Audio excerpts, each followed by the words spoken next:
Okay, we're gonna start this. Okay. Good day, Lucy. How are you today? I'm really well, thanks, Antoine. How are you? Pretty good. Had a cruisy week. How was your week yourself? Pretty good. I had my birthday on Tuesday, so it's been a little bit of a more relaxing early of the week, but I'm back to it today. I did lots of strength, so I'm feeling a bit tired, but good. Been fun.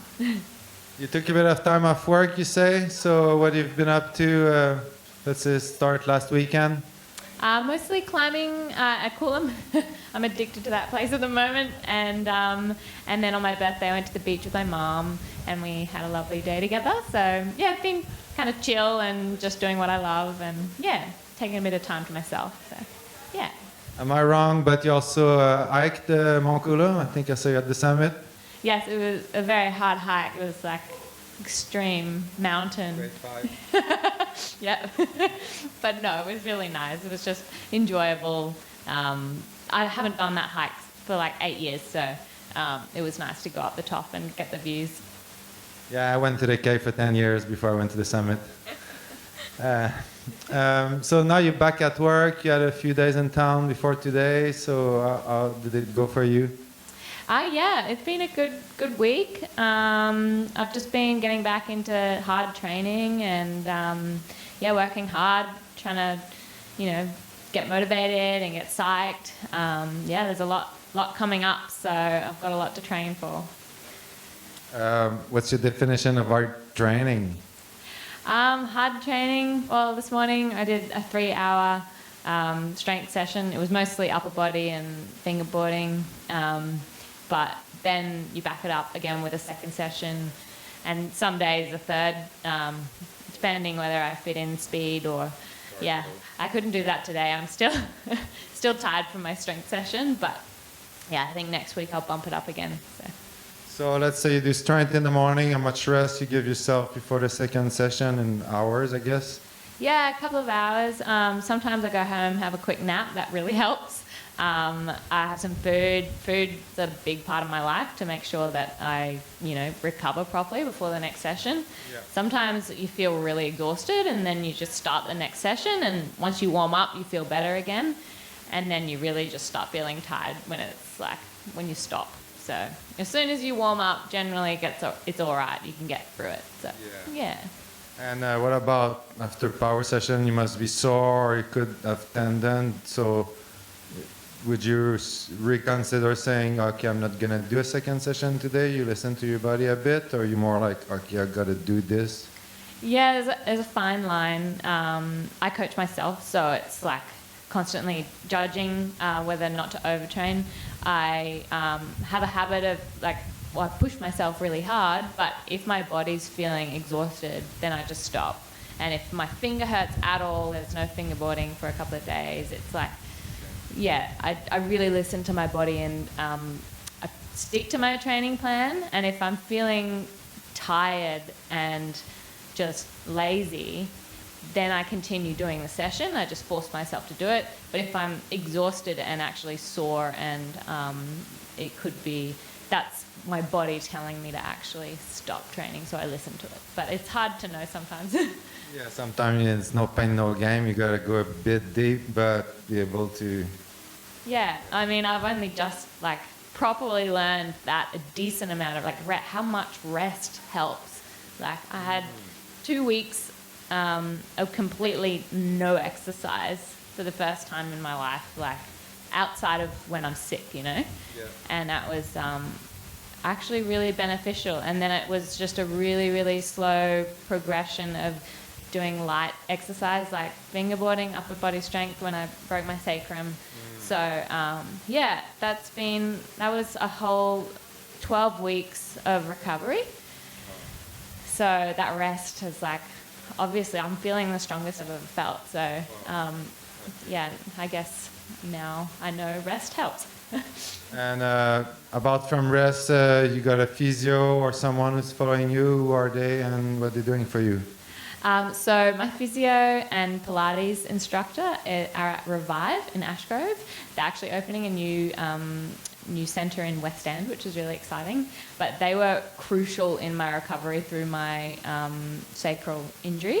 So I was seeing them 3 times a week for the hardest part of it, and they were just making sure that everything's feeling good, looking after my tendon issues that I was having beforehand. So it ended up being like the injury ended up actually being a beneficial thing to me, and I made it so like I'm not going to go breaking my arm because I know it's going to be beneficial. It's like, okay, this is what I've been given, and how can I make this of a benefit to me? And I use the time to recover from like tendonitis or tendinopathy, and and then work on the things that I don't usually get to work on when I'm constantly training. So, and then it paid off.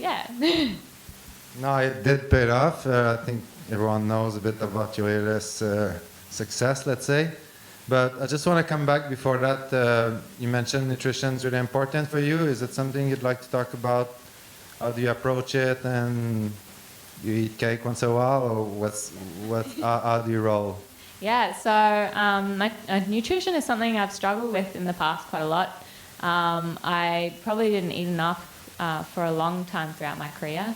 And then more recently, in the last 4 or 5 years, I've had a dietitian with QAS, and she's really helped me to understand how to properly fuel your body and be comfortable with food as a way of, becoming the athlete that you want to be, rather than the opposite. So, I think there's a long discussion about, athletes and diet and eating disorders and all that. But I think for me, I've always eaten healthy, and I'm always going to eat healthy. But I would definitely have. For my birthday, we had champagne on the beach and chocolate. You got to spoil yourself sometimes. My vice is cookies. I can't refuse a cookie. I don't mind the ice cream myself. It's good ice cream. My favorite, my favorite flavor of ice cream is the gelato Messina pandan and coconut. It's dairy free, which suits me because I'm slightly lactose intolerant, so it's so good. Okay, well, summer's coming. I'll get on to that. But otherwise, I think like ice cream isn't the best diet for like constant climbing. You obviously want to be eating healthy most of the time. And when I'm training, I eat when I'm hungry, and I eat around my training. So I have protein within half an hour or 20 minutes after when I'm doing a massive strength session, and just good, nutritious, balanced meals, carbs, fat and protein. So just how do you get your protein? I know a few climbers would go a bit like the weightlifter guy do during the liquid form, or do you more just try? Do you eat meat first? I don't even know. Or what's your protein of choice? A variety of different forms. I have a vegan protein powder that I use to meet my needs, and I have that fairly often, like around my training. And then I just have protein in food. So whether it be, I am a meat eater. I'm not a vegan, but I am dairy free. So I have. I don't eat meat that often, but on occasion. It's kind of expensive, so as well. So I eat meat, and I also have like chickpeas and all the other forms of plant-based proteins, kind of in a balance. So So you just mentioned it's a bit expensive, which could lead to how do you support yourself? You might have a few minor sponsors, might want to talk about them, but you work a bit, or you just freeload your boyfriend. I don't know. So at the moment, I have a lot of support from my sponsors, but mainly in value form. So it supports me in climbing and through gear and value rather than cash.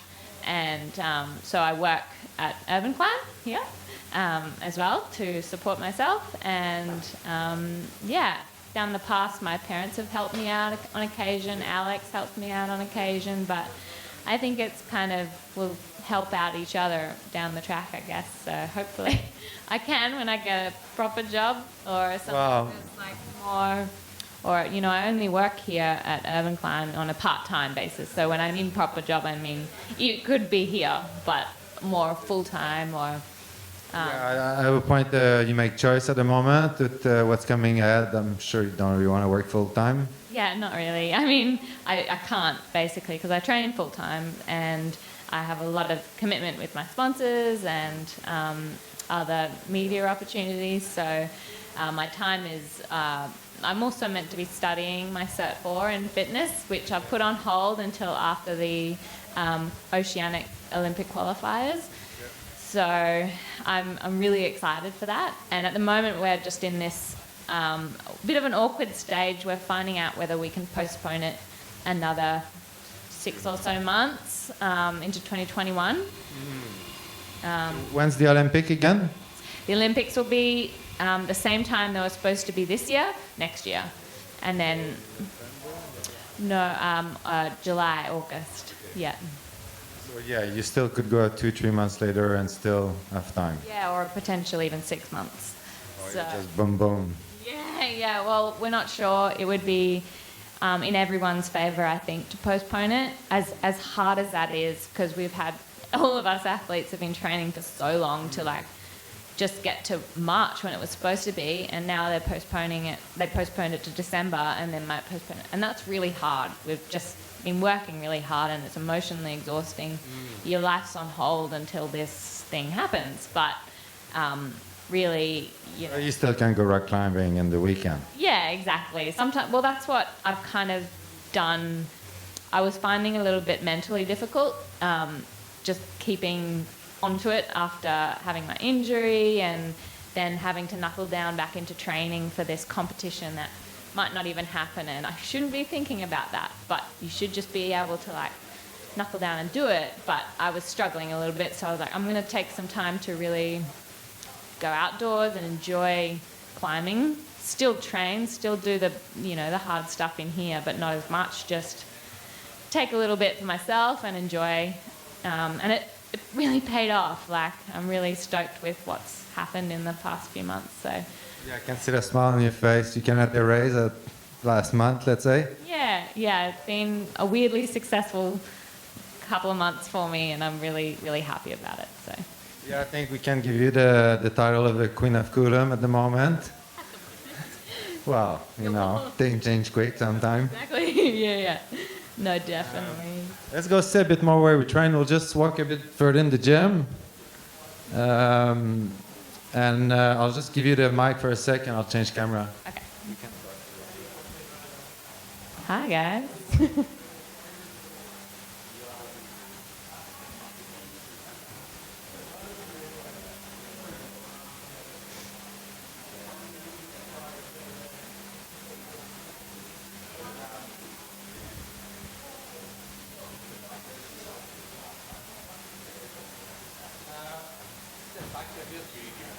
Back?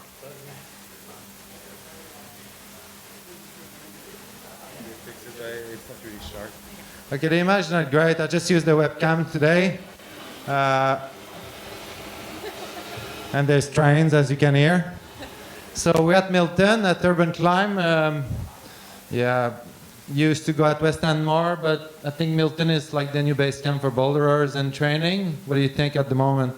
Definitely. It's always crazy busy here. It's just like been hectic. We're at max capacity most of the day, some days, and every night is max capacity with lines out the door, which is wonderful. It's really cool. It's a bit disheartening when you have to make people wait, but yeah, it's cool. I think when the new West End area opens, the bouldering area, it's going to even out a bit, but yeah, it's going to So what can you talk without revealing secret about UC2? It's going to be amazing. It's going to be really good. One of the biggest bouldering areas in Australia, I think. Yeah. All I can say is the training area is going to be amazing, and the bouldering is going to be, next level. Yeah, no, I had a walk through with Daniel Gordon, show me a bit, and Yeah, I can't wait till the competition there. Actually, it's the perfect layout. Yeah, it's going to be amazing, I think. I'm really excited. Might have to move to West End. You live close to Milton at the moment, huh? Yeah, I live in Toowong, so really it's not that far from West End. I could just catch a ferry across or ride my bike, so I could probably stay where I am. And didn't you just happen to buy a car or something? Oh yeah, I got a new car. But yeah, I needed a car, so... You don't use it for work, it's more for other purpose? Oh, it's just like getting around Brisbane, go to my physio appointments and my QAS training and yeah. Okay. Yeah. So, yeah, that's basically just the woody here. This problem set up, huh? Or it's a bit more old school, you know, there's a good density of old here. What do you favor? Like color problem or just something you can be more creative? I really like spray walls, which is what this is. So it's got some circuits set up, and then but it is just packed out with holds, which means you've just got so much more options with training. You can just come in and have a limit bouldering session, which is like just being creative with climbs and just trying things at your limit, working on or circuits or specific training, like for if you want to just do pinches, then you can just do pinches because there's enough variety there. So I like spray walls, I guess. I didn't even knew the term, but I guess I'm a bit old school. Yeah, well, I'd like to thank Urban Climb, Dave Fletcher in particular, and Dan Gordon. Those guys are amazing for the sport, and they usually, when I contact Dave, he just said go nuts, so here I am. I'd like to thank also, while I'm there, thanking people, all my support behind the scenes, so the sound, big thanks to Ritchie, and I'm going to play a segment now which will have some music, so Jesswha is the music, so yeah, we might as well move to that, Lucy. So we'll just watch the next segment. It's a rope. I got in touch with the Mammut guys actually at the last national. They were a major sponsor there, and Benjamin since then supplied me a pretty sweet line, and yeah, put that in the end of the Straw Brothers, and we test that at Froq. So let's have a look. Hello, we are the Huber Brothers, Straw Brothers. We're climbing out here at Froq, doing some crack climbing and trying out the new Mammut 9.5. It's beautiful, smells good. It handled pretty well, but mainly it smelt good. So it was a really good day today. Smooth running rope, nice windy, cool day, perfect day for climbing cracks.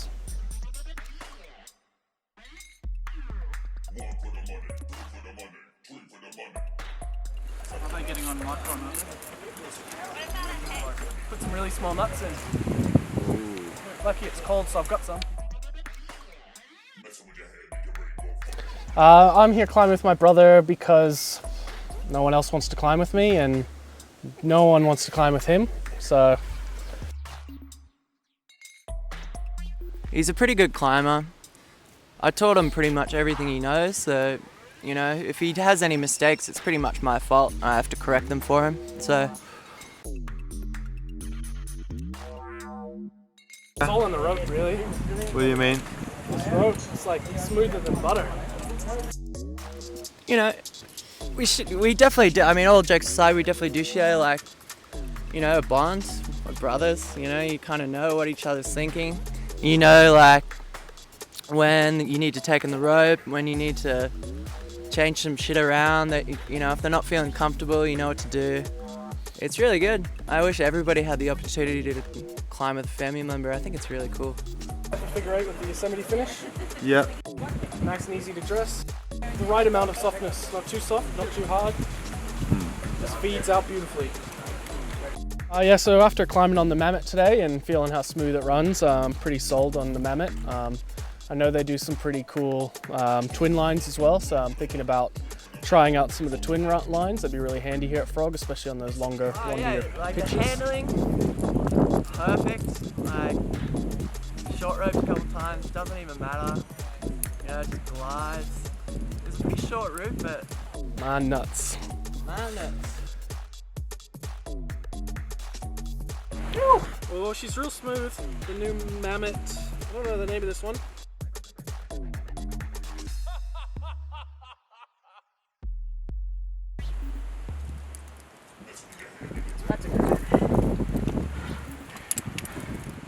Oh.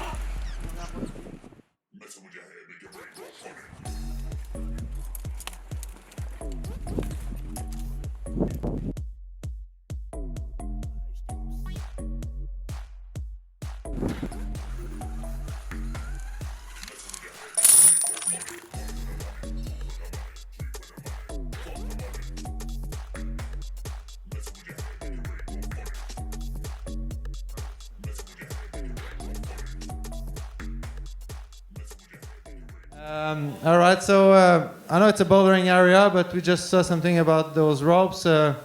What quality you look into a rope when you tie in? I guess I like it to be reliable for every time I go out. I don't really like to think about it. So I want it to be hardy. I don't want it to get soft too quickly. So I don't know. I guess you can go really lightweight with ropes, but I don't really see the benefit of it. Like I usually go around 9/8 rather than sort of 9/2 sort of area. 9/8 or even 10 sometimes if it's just a usual, even Climblim would be fine for 10. Just because like it's hardier at that diameter. So I just generally. The feeling in your hand too. Yeah, it's more comfortable and. So you got a sand rope and a red point rope, or it's just one rope? Just one rope at the moment. Well, I have multiple ropes at the moment, but one's a bit dirtier than the other one, so I need to wash that, and then I'll bring in the other one. Yeah, please keep them clean for the picture. I like when it's bright.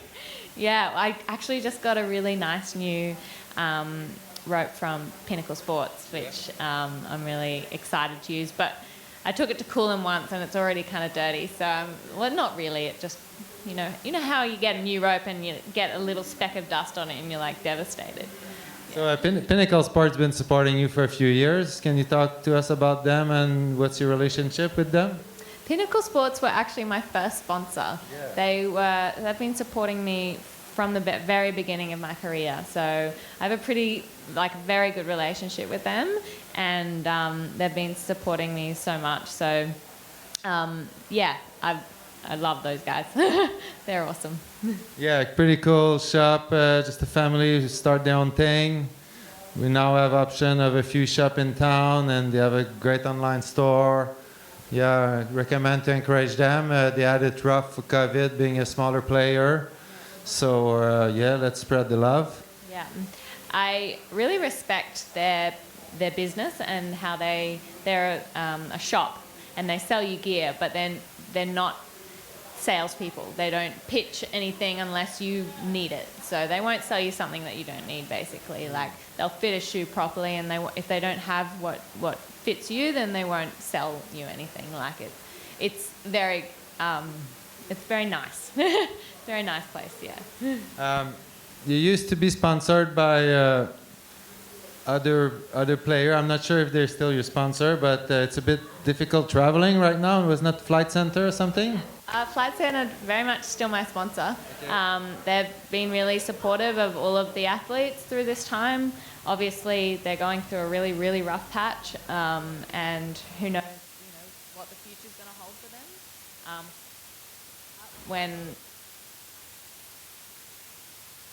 I'm hoping that it picks up for them, but yeah, they're still my sponsor and still very, very supportive, and yeah, they're going through a rough patch, so. Yes. Okay, we'll just go back to the. I'm not. What's that?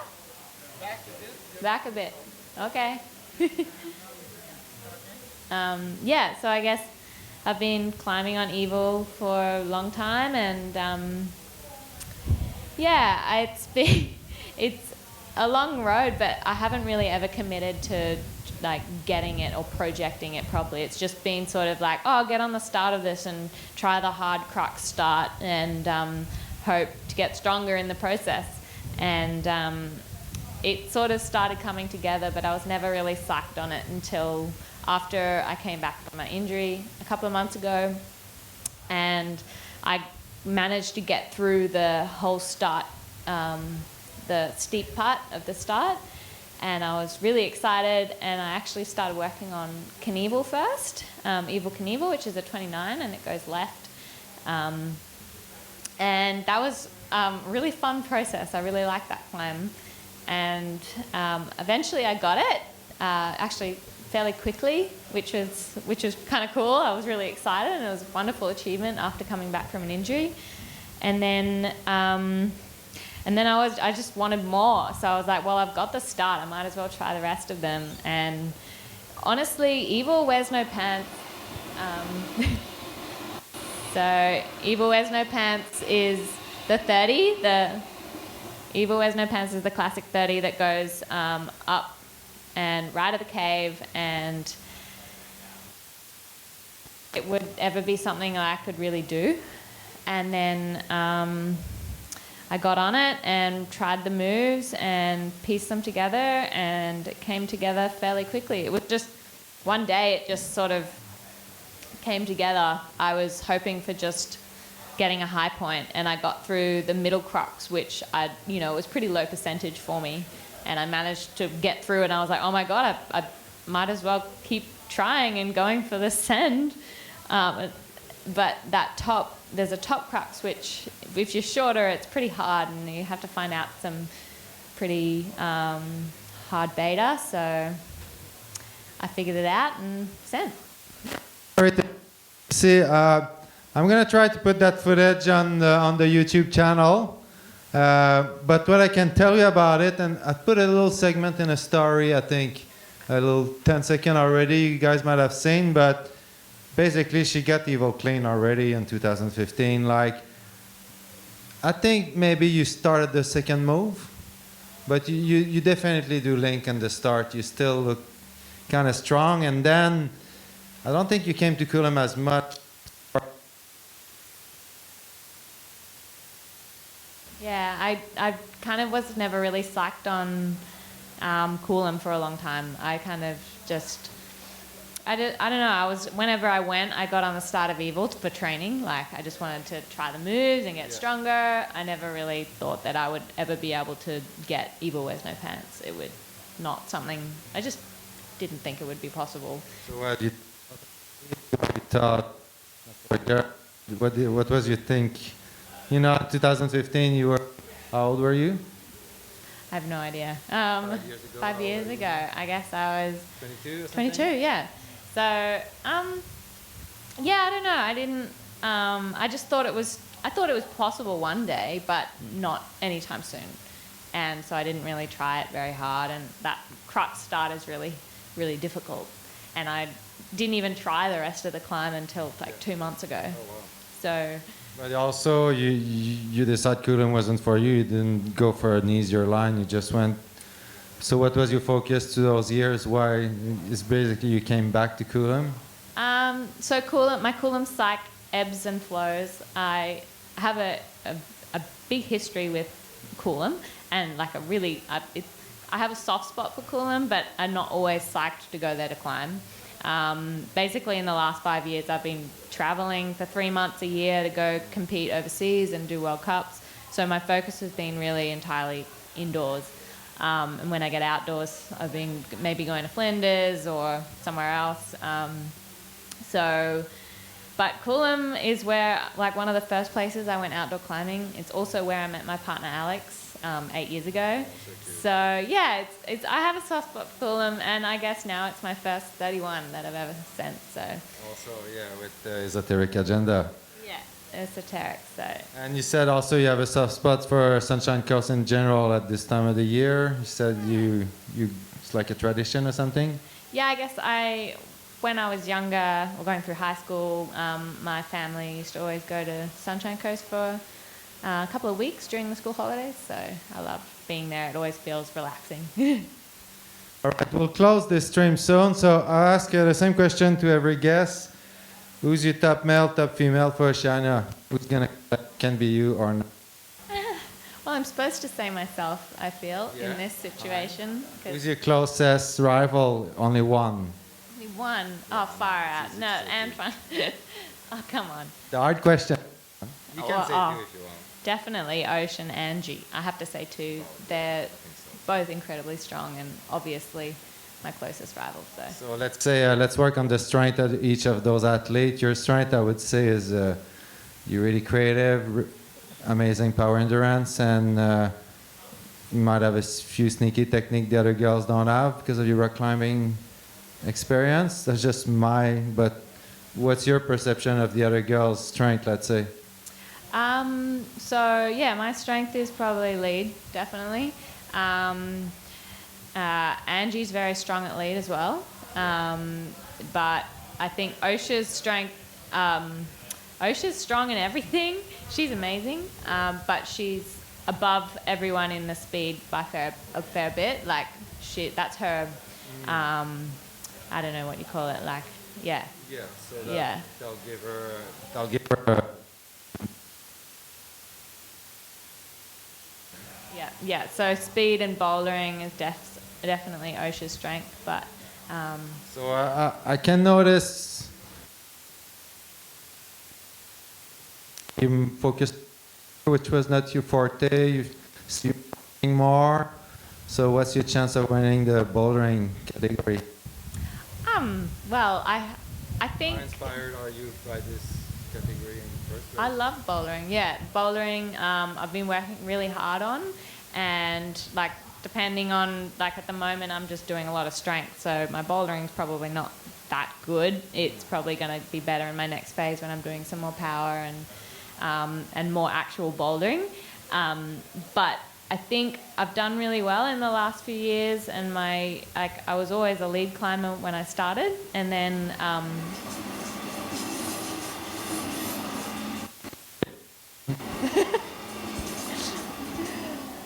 yeah, so and then I started doing more bouldering, and since then I've just got better. Even won a national bouldering championships a little while ago. So Oh, is the last one? no, 20 something, 15, 17. I don't know. No, it was at Nomad. Yeah. Oh, okay. Yeah, I wasn't there. I was in the mines. Okay, let's say 31 is your best grade. What's your best V grade then? Oh, I actually don't know. I think it's 8 or 9. Yeah? No, I think I got a 9 at Gramps. 9? Yeah. What, Rusty? No, it was in. Which grade? Kindergarten? Yeah, I think it was at Kindy. Yeah, Kindy. I'm glad you did it because it's hard to go back now. Yeah, I know. Oh, poor Grampian. Yeah. Okay, so let me think. I think we went around a bit. I'd like to give 20 minutes to Lucy to get ready for work, and she probably want to eat something. Yeah, well, I wish you the best. Yeah, basically, I've said it before in the other interview, who I vouched for the national, Oceania, which I think is the milestone. So I vouch in the guys, I vouch for Tamil Iron, obviously. And yeah, I got your back. Oh, thanks. So thank you so much, guys. This one's pre-recorded. I'm gonna go upload the video now. So by the time you see it, Angie, Lucy will be working. So that's a wrap. Anything you want to say? Thank you for your time. Thank you for your time. Okay, Lucy. That's a wrap. And don't forget, it's in Oceania. Dates are? At the moment, 19th, 20th of December. Yeah. Okay, so if we can go to Sydney, I'll be there. And if not, we'll keep you posted. Thank you, Lucy. Thank you. Okay, see you. That's all good. I'll close that.